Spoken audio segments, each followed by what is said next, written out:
I'm very relieved to see you, Mr. Manning. Hasn't the weather been atrocious today? I was beginning to wonder if you'd be able to get here tonight through all this fog. Yes, it certainly is what you Londoners call a regular pea super. Yes, indeed. It reminds me of the adventure of the missing submarine plans. The case that was solved in the underground. Underground? What you Americans call a subway. Yes, but what has a solution in a subway got to do with a foggy night? Well, you see, the affair started in weather exactly like this. It was the third week in November, the year 1895, to be exact. On Monday, a dense yellow fog had settled down upon London. On Thursday, it was still there, thicker and murkier than ever. At first, Holmes had turned his nervous energy to cross-indexing his huge reference books.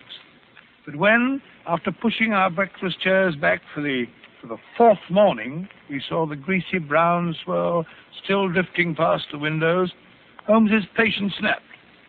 Holmes, if you must pace around in circles, I wish you'd change directions now and then. You're making me dizzy. Bah, it's inexcusable, Watson, inexcusable. No initiative, no imagination. Nothing ever gets done. If you're alluding to the inactivity in this last session of Parliament, my dear Holmes... I'm not speaking of our lawmakers, Watson, but of our lawbreakers.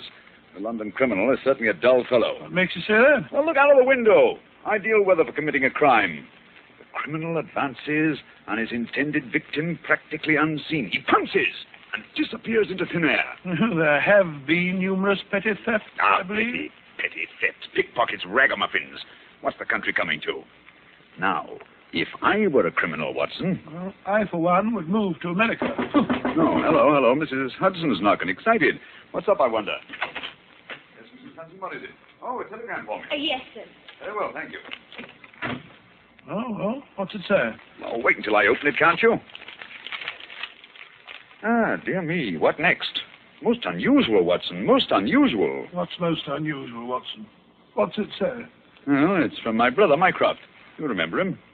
He helped us solve the case of the Greek interpreter. He's coming here. Why not? What's so phenomenal about Why that? not? Why not, indeed? It's as startling as it would be to meet a tram car coming down a country lane. Yes, now I come to think of it. Mycroft is rather like a tram car. His rails lead from his Pall Mall lodgings to the Diogenes Club in Whitehall. That's his circle. I wonder what upheaval could have derailed him. Doesn't the telegram explain? It says, must see you about Cadogan West, coming at once. Cadogan West? Cadogan West? Why, that's the young chap who's found dead in the underground on Tuesday morning. I remember reading about it in the papers. Oh? The young man had apparently fallen out of a train and killed himself. He hadn't been robbed, and there was no reason to suspect violence. Quite an uninteresting case, if I remember correctly. And yet, it's serious enough to cause Mycroft to alter his habits. No, Watson. This must be an extraordinary event. Do you recall any other facts about the affair? Yes, I come to think of it, there was one unusual bit came out of the inquest. They were unable to ascertain at what point he entered the train, because his ticket was missing. Strange. What articles were found on the body? Oh, £2.15, I believe it was, a checkbook and... Oh, yes, 2 dress circle tickets for the Woolwich Theatre, dated for that evening. Theatre tickets, eh? Then it wasn't suicide. A man doesn't procure theatre tickets for the evening on which he intends to end his life. Anything else? A small packet of technical papers, I believe. Technical papers? What kind of technical papers? The newspapers didn't say. As serious as that. What did the young man do? Where was he employed? He was a clerk at Woolwich Arsenal. Government employee. There we have it, Watson. British government, Woolwich Arsenal, technical papers. That's why Mycroft is involved in this affair. I don't understand. No, I suppose not. Watson, have I ever told you what Mycroft is? Your brother, of course. No, Watson. Do you have to be so dense? I mean, do you know what he does? I seem to have some vague recollection that you once told me that he'd held some small office under the British government. It would be more accurate to say, in a way, that he is the British government. What? His position is unique. He made it for himself. As the tidiest and most orderly brain of any man alive, with a great capacity for storing facts and giving them the proper interpretation. The conclusions of every government department are passed on to him. He's the central exchange, the clearinghouse. Again and again, his word has decided the national policy. He thinks of nothing else. Nothing else can lure him from his contemplations. And yet he's coming here. Yes, Jupiter is descending on us today. What on earth can happen? And Watson, that sounds suspiciously like a bad pun. Here he is, if I'm not mistaken. To speak for himself. Come in. Hello, Mycroft. What's up? What's up? You look flustered. Most annoying business, Sherlock, most annoying. You know how I dislike altering my habits. Extremely awkward for me to come away from the office, particularly with Siam in its present state. Oh, dear me. Yeah, sit down, Mycroft, sit down. You know Watson, of course. Yes, of course. I'm trying to find a chair that I can trust to hold me. Yeah, I'd better take the sofa. You certainly haven't got any thinner. I've never seen the Prime Minister so upset. As for the Admiralty, it's buzzing like an upset beehive. You know anything about the case? Watson's just been telling me what was in the newspapers. Just what were the technical papers found on the body? Sherlock, for the love of heaven, not so loud. Those papers which the wretched youth had in his pocket were none other than the plans of the Bruce-Partington submarine. Oh? The submarine which would completely revolutionize naval warfare. The most important papers in our government archives. Under no circumstances could they be removed from the office. Even the chief constructor of the Navy was forced to go to Woolwich if he desired to consult them. And yet we find them in the pockets of a dead junior clerk in the heart of London. Yeah, from an official point of view, it's deplorable, my dear Mycroft. Simply deplorable. You may laugh, Sherlock, but this country won't be safe until they're recovered. But I thought you said that they were found in the pocket of this chap, Cadogan West. 10 papers taken from Woolwich. 7 were found in the pockets of Cadogan West. 3 are still missing, the 3 essential ones. To recover those 3 papers is imperative. The peace of Europe depends on it. Nice little problem, eh, Watson? Why did Cadogan West take the papers? How did he die? How did his body reach the place where it was found? And where are the missing papers? Find the answer to those questions, Sherlock, and you'll have done your country an invaluable service. Why don't you solve it yourself, Mycroft? I believe you could. Possibly. But it's a question of digging out details. Give me the details, and I can give you the solution from an armchair. No, when it comes to running about and cross-questioning railway guards and lying on one's face with a lens to one's eye, no, that's not my métier. Besides, your figure prevents your taking such an undignified position, eh? Very well. Leave that part of it to us, eh, Watson? Right, you are. Good. I've got a cab waiting outside to take the place where the body was found. I can give you the details on the way. Now, Mycroft, who was the official guardian of these famous papers? No less a personage than Sir James Walter, a gentleman who's grown grey in the service. His patriotism is beyond suspicion. A bachelor, if I'm not mistaken. Lives with his brother. Yes. He was at the house of Admiral Sinclair at Berkeley Square during the whole of the evening when this accident occurred. The Admiral vouches for him. He's one of the 2 who have the only keys to the safe. And his key was with him all evening? Right. His key, the key to the building, the key to the room. Who was the man with the other key? The senior clerk, Mr. Sidney Johnson. A man of 40, married, silent, morose, with an excellent service record. Any alibi? He, too, had his key with him and seems to have spent the evening playing a game of draughts with the green grocer around the corner from his lodgings. Of course, he has only the word of this green grocer to back him up. Oh, come, my dear Mycroft. No class discriminations, please. The word of a greengrocer is often just as good as that of an admiral.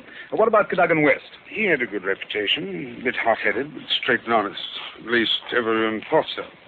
He was next to Sidney Johnson at the office. His duties brought him into daily personal contact with the plans. No one else ever had the handling of them. Oh, it's perfectly clear. He must have taken... Not so fast, Watson, not so fast. Who locked them up that night? Mr. Sidney Johnson.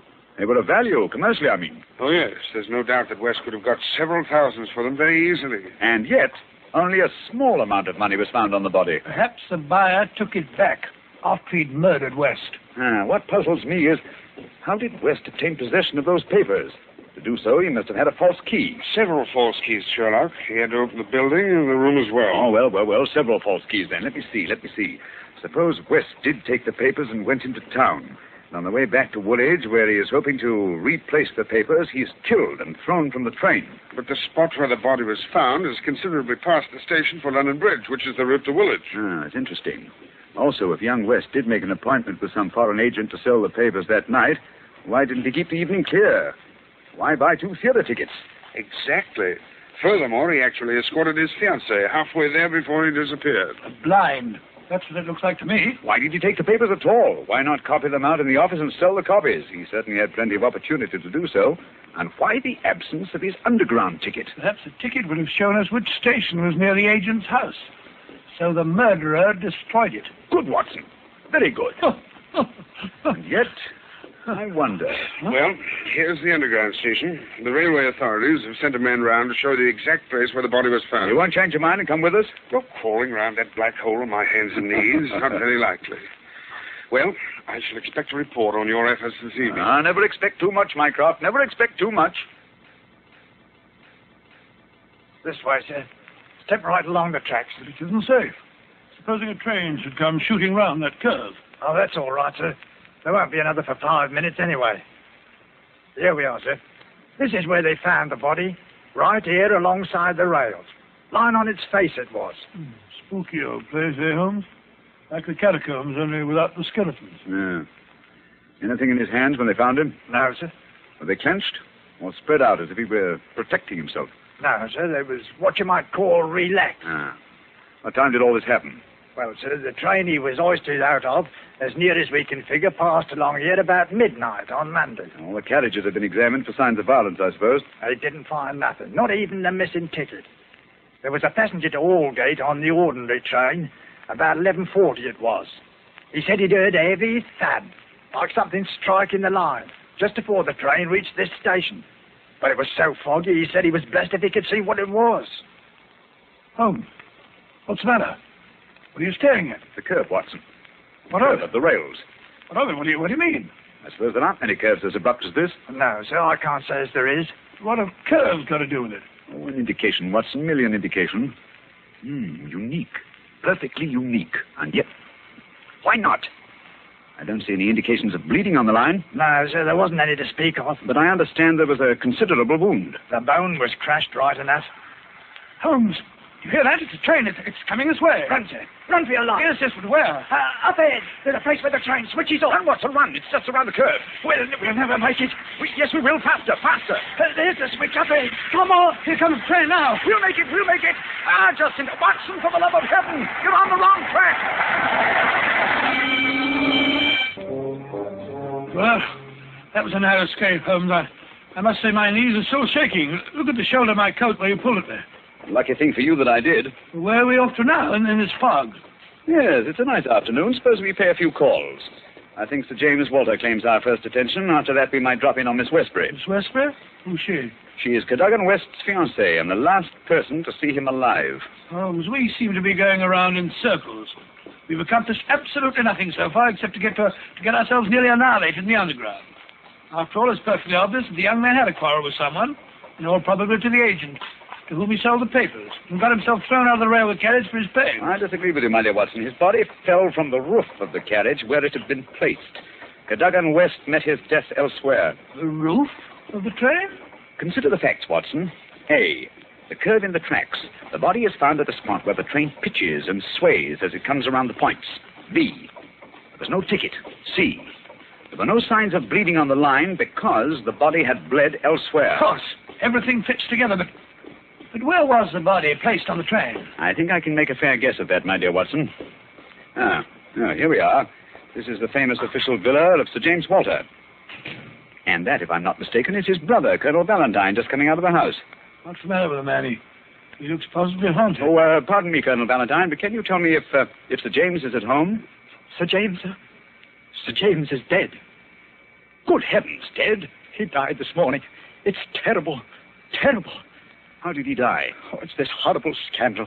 My brother, sir, was very sensitive of his honor. He couldn't survive the disgrace to his department. It broke his heart. Pardon me, gentlemen, I must go. It broke his heart. Most appalling development. Eh, Holmes? I wonder if his death was natural, or if the poor fellow killed himself.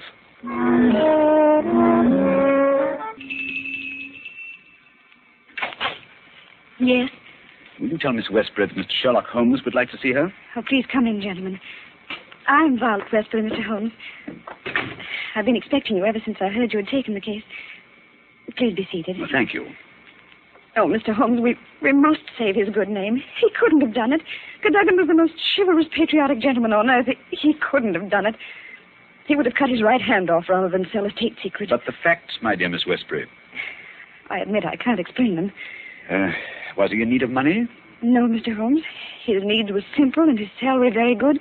He'd saved several £100. We were to be married at the new year. I see. Had you noticed any signs of mental excitement? Well, that is... Come, Miss Westbury, be frank with us.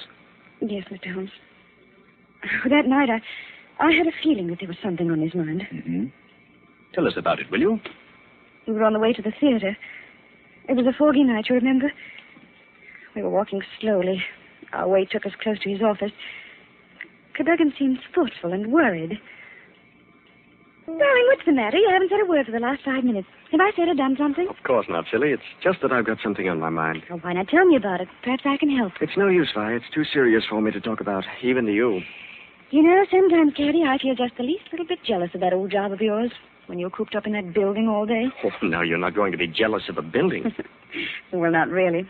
But it is funny to think of a husband having secrets he can't tell his wife. Mighty important secrets, I can promise you. There's one in particular that any foreign spy would pay good money to get hold of. How thrilling. Well, I don't know. They're awfully slack about some things over there in that building, Violet. What's too slack? It would be too confounded easy for a traitor to get his hands on those plans. What plans? Never mind, darling. I guess I'm getting a bit melodramatic. But there's something been worrying me. Hello, what's that? What's what? Over there, that shadow moving along the side of the building. It's a man. So that's it. I always suspected. Oh, what's the matter? You're so excited. What's wrong? Stay here, Violet. There's something I have to find out. Stay here.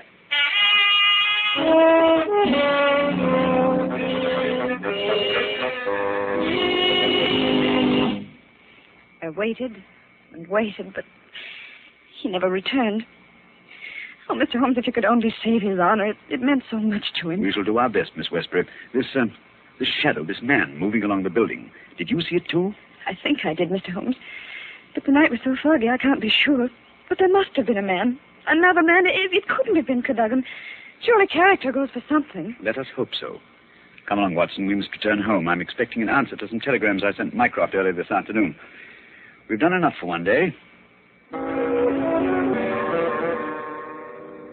Holmes, where have you been all day? You left this morning before I was up. Now you've come home with your towel awry, your suit torn, and as ravenous as a wolf. Yes, I've had a bit of exercise, my dear Watson. Pass me the tongue, will you? It would have done you good to go along. Yes, what were you doing? Investigating the premises inhabited by foreign spies known to have been in London on last Monday. Mycroft sent me a list of them. Took a bit of doing, too. Climbing walls, breaking into cellars, prowling around rooftops. Well? I discovered there was only one residence which had the proper facilities for disposing of West's body after the murder. Well, whose residence was that? It belongs to a Hugo Oberstein. The address is 13 Caulfield Gardens, Kensington. The gentleman himself has departed for Europe. Gone, has he? And he took the plans with him. It's too late. Not necessarily, Watson. What can we do now? We're going to keep a rendezvous with the gentleman who stole and sold those plans. The assignation will take place at Mr. Oberstein's house this evening at 9. What the deuce are you talking about? These newspaper clippings. I found them in the drawer of Hugo Oberstein's desk. Read them.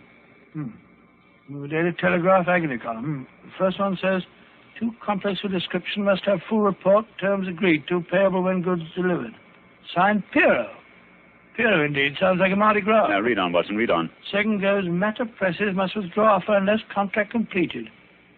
Piero again. And the last, dated Monday, the day the crime was committed. Monday night after 9, 2 taps, payment in hard cash.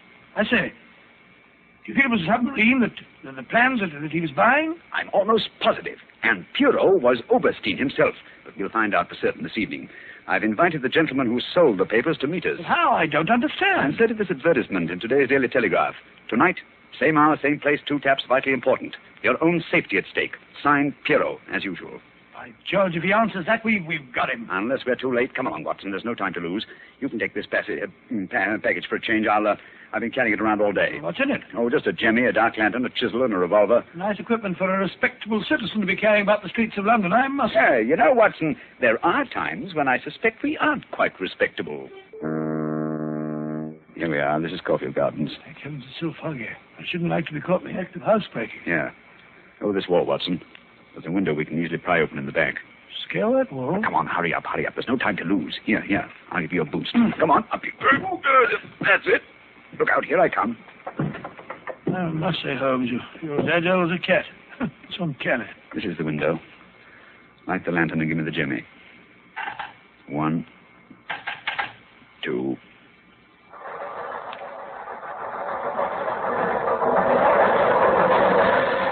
Mr. Holmes, the underground runs right past here, almost on the level of these windows. I could have reached out and touched it. Yes, quite convenient, wasn't it? It was here the body was placed on the roof of a train. Look on this windowsill. You can see the soot is blurred where they rested the body. And here, look. This brown stain is blood. Nasty, eh, Holmes? Let's get on to the house. Very well, then. Come along. The window's open. Easy, don't break the glass. Supposing Overstein should happen to return home. Well, we must take our chances in this business. Come along, Watson, come along. My visitor will expect to be let in by the front door. I wish these stairs didn't squeak so. 9 o'clock. We can expect him at any moment now. You take your position on one side of the door. I'll be on the other. So we can pounce on him when he enters. I'll throw my greatcoat over his head. I wish he'd hurry. Shh, Watson. Oh, what if he doesn't come? There he is. Ready now. I'll open the door. You wanted me? No, you don't. Take that. What on earth? Easy, Watson, easy. All right, Holmes, I've got him. Well, let's take a look at our catch. Take the overcoat away, Watson. Right. Hi. It's Colonel Valentine Walter. St. James's brother. Quite. Well, sir, what have you to say for yourself? Why did you steal the Bruce-Partington plans? Who are you? What do you know about this? I am Sherlock Holmes, and I know everything. Oh, this is terrible. I'm lost. I didn't realize their importance until my brother killed himself. But I needed the money. I had to have it. Overstein offered to give it to me if I'd let him see the plans. So you took an impression of your brother's key, opened the safe, and procured the papers. Cadogan West saw you leaving the building, followed you here, and you killed him. No, I didn't do that. I swear I didn't do it. No? Then perhaps you'd better tell us who did murder Cadogan West and placed him on the roof of the railway carriage. I'll tell you. I promise you I will. I did the rest. I confess it, but not that. Very well, then. How did it happen? I got the papers, as you've discovered. Made my way through the fog until I reached the door. Once or twice, I fancied I was being followed. I could hear footsteps on the pavement behind me.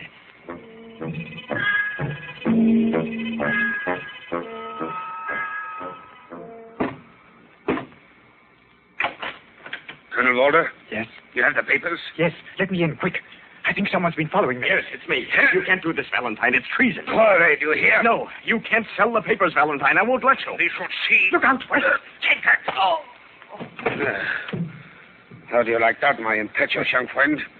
Papa Overstein, he knows how to use a blackjack, eh? You killed him. So? It's murder. I'm going to get out of this. Oh, no. I think different. You will come in here if you do not wish to taste the blackjack, too. But That is better. Oh, what can we do? They'll find the body. I have an idea. First, I look at those papers. I take the ones I want, and the rest you put in the pocket of this foolish young man. And then we give him a nice ride on top of the underground train, no? He will be the guilty one. Who will ever know? What a thoroughly unpleasant gentleman. What a pity that he got away with the papers, Dr. Watson. Oh, but he didn't. Overstein had left a Paris forwarding address with Colonel Walters. That gentleman sent him a letter dictated by Holmes, saying that he had discovered that one essential detail in the plans was missing, and that he had procured a tracing which would make it complete for a price. And did Overstein swallow the bait? Did he swallow it? He was arrested as he got off the boat at Folkestone. Some weeks later, I learned, incidentally, that Holmes had spent a day at Windsor Castle and returned with a remarkably fine emerald tie-pin.